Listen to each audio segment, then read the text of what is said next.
कवने नगरिया से आई रे बरतिया रे कवने नगरिया जाई रे लालनवा।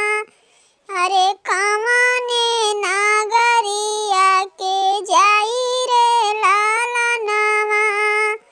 अवध नगरिया से आई रे बरतिया रे जनकपुर नगरिया में ठाड़ी रे लालनवा।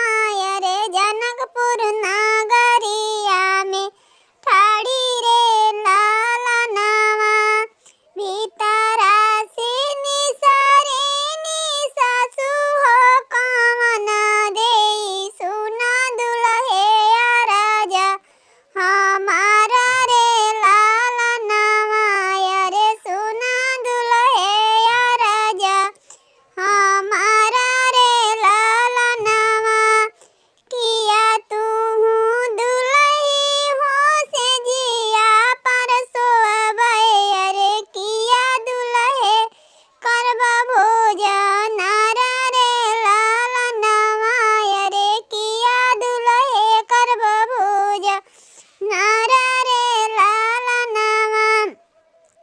नहीं मोरी सासु हो से जिया पर सोवै। रे नहीं हम करबै भोजन रे लालनवा। रे नहीं हम करबै भोजन रे लालनवा। हम त बिहब सासु तोहरी बिटियावा।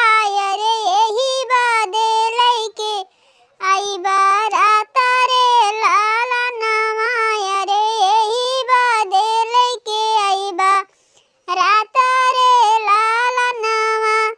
नहीं हमरे बाटे बेटा गेहुआ से चौरा। रे कवन कौन देव गहन रे लालनवा। रे कौन देव गहन रे लालनवा। हमारा नहीं बेटी दुल्हे सीखी ना रसोइया। रे कैसे करबै बेटी कभी यह रे लालनवा।